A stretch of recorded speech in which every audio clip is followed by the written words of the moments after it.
Amados irmãos e irmãs, nós somos uma comunidade de pessoas perfeitas, santas, ou uma comunidade de pessoas pecadoras.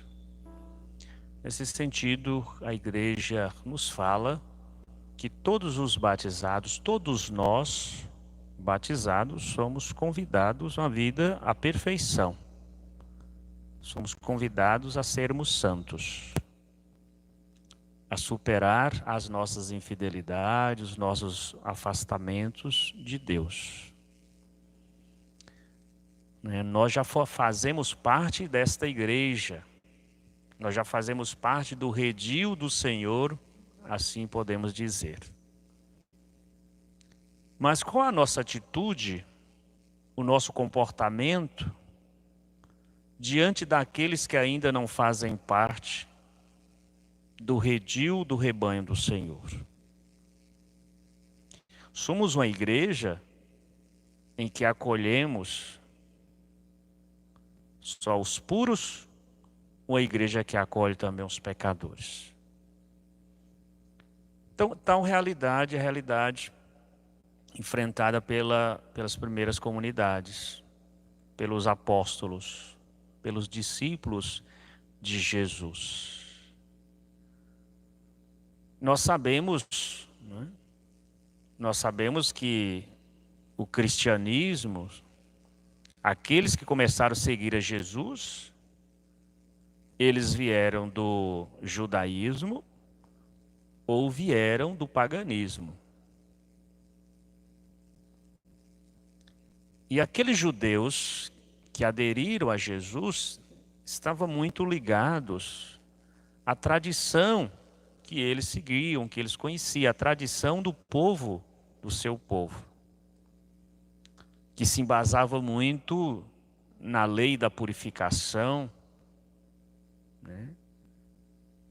nesta lei do puro e do impuro.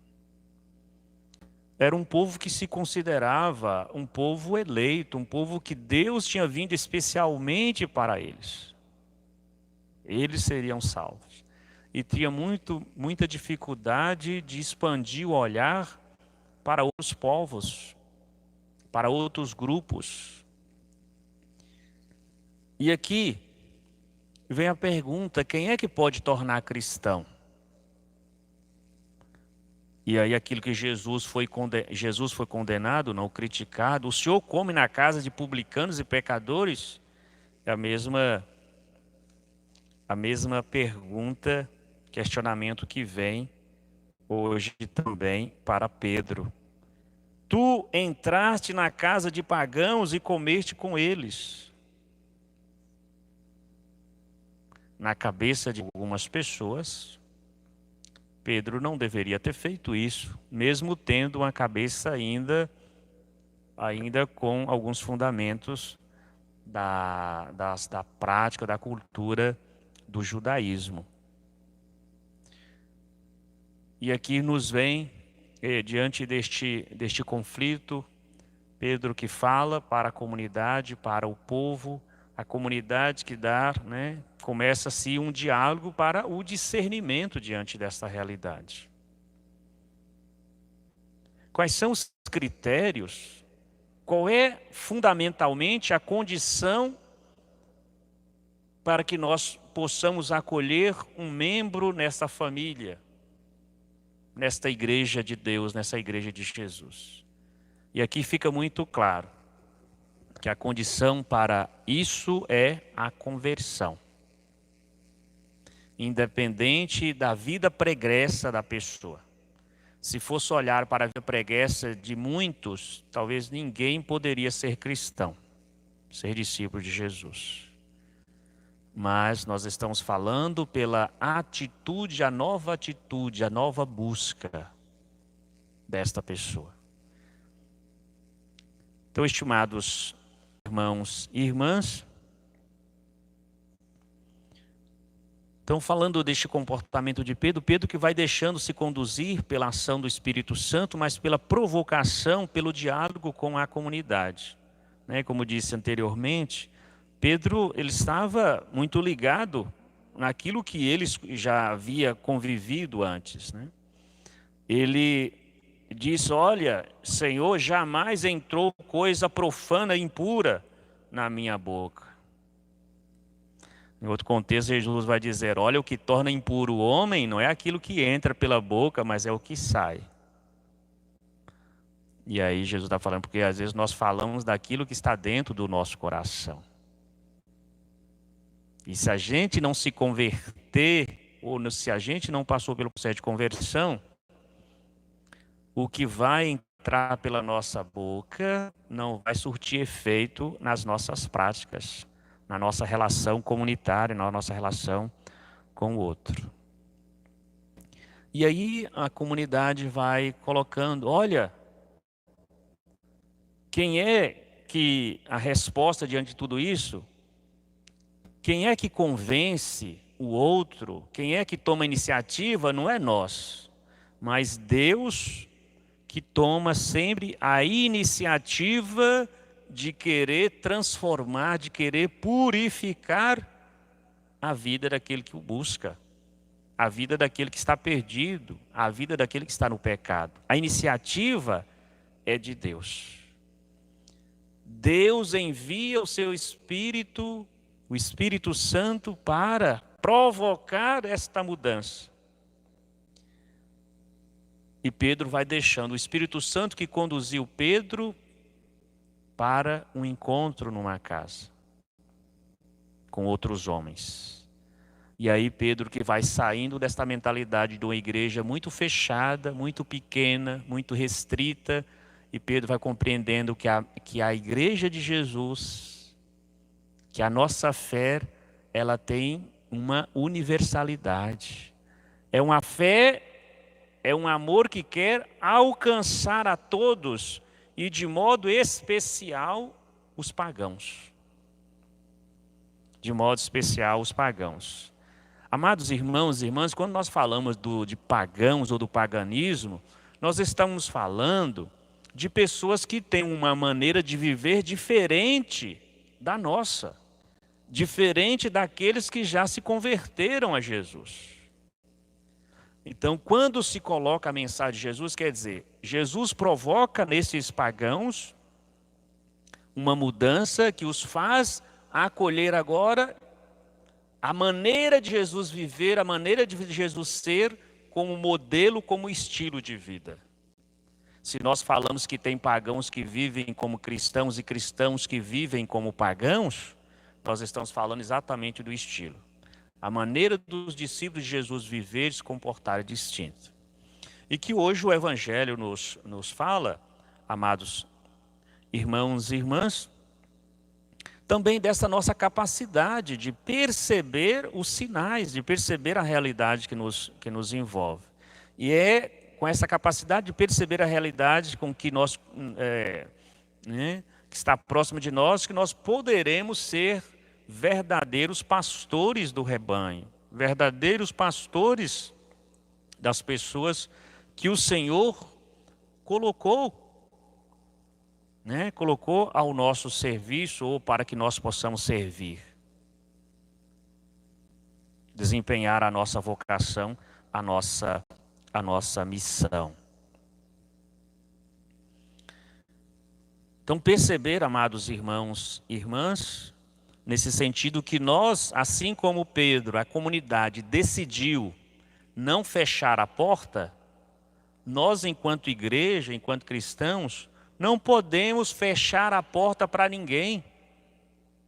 Jesus disse: eu sou a porta.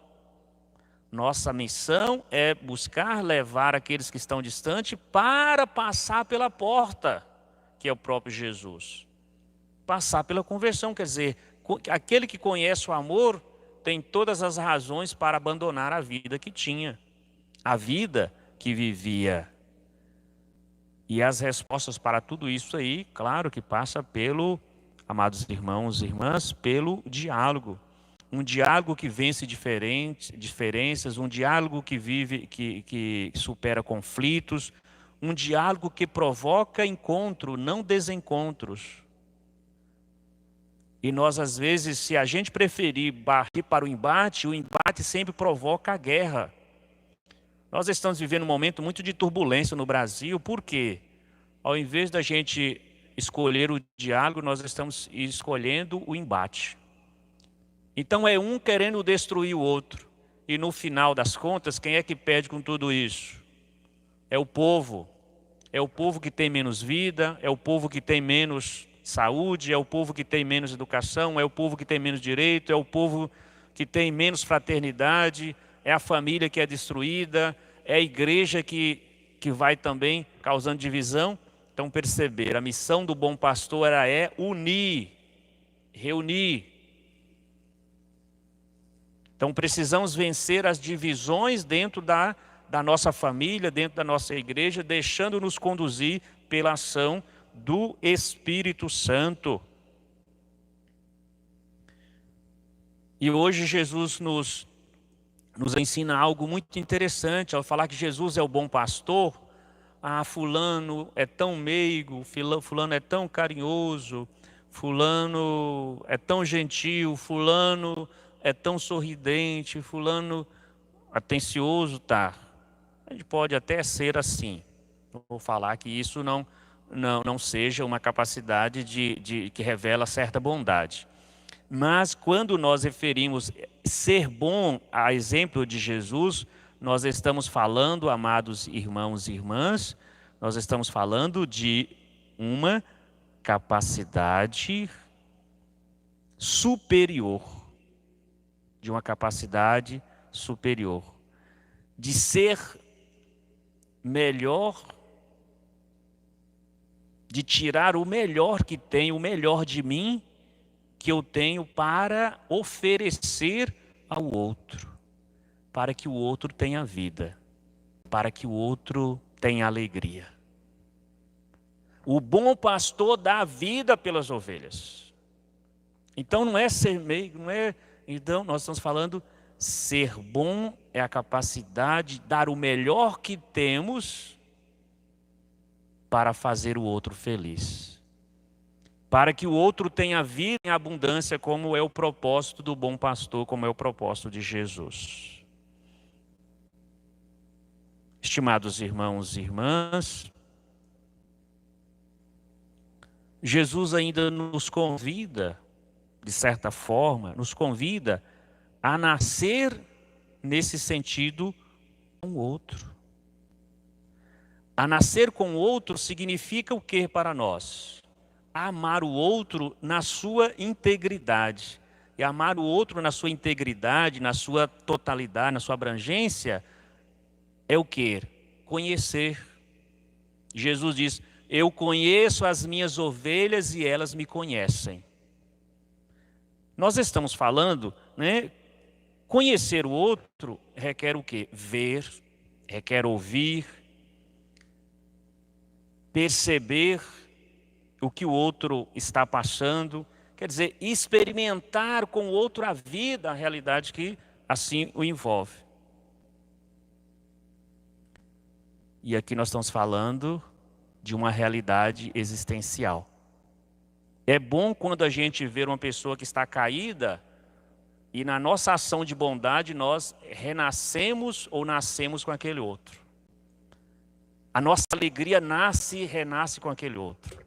Isso é a dádiva, isso é graça de Deus. Essa capacidade, né? Alguém que aprendeu a amar e ser pastor como Jesus. Jesus não quer que a gente relacione com o outro como uma massa, né? A multidão. Quem é a multidão? A multidão é alguém que não tem nome. Quem é a massa? Epa, estou falando para toda a massa. Aquela massa só tem, às vezes, deveres. Quando a gente fala assim, eu vou falar da massa atleticana. Vou falar da massa atleticana. É alguém que não tem nome. Alguém que você vai lá, paga alguma coisa, vai lá e assiste o jogo, provoca lá, dá muito dinheiro, talvez, para o clube, para os jogadores. Mas quem é esse fulano? E a massa é alguém, parece que não tem identidade, vamos dizer, né? Quando Jesus está falando, Jesus está, né? Jesus é aquele que conhece as pessoas, chama pelo o nome, né? Que se envolve com a sua realidade de vida. conhece as suas angústias, os seus medos, os seus sonhos. Então, que essa experiência de Jesus possa ser a experiência que nos engrandeça, que nos faça verdadeiros discípulos, né? Que deixam ser sempre conduzidos pela ação do Espírito Santo, que saiba dialogar. Que, acima de tudo, tenha consciência de que só quem ama tem poder para entregar a vida.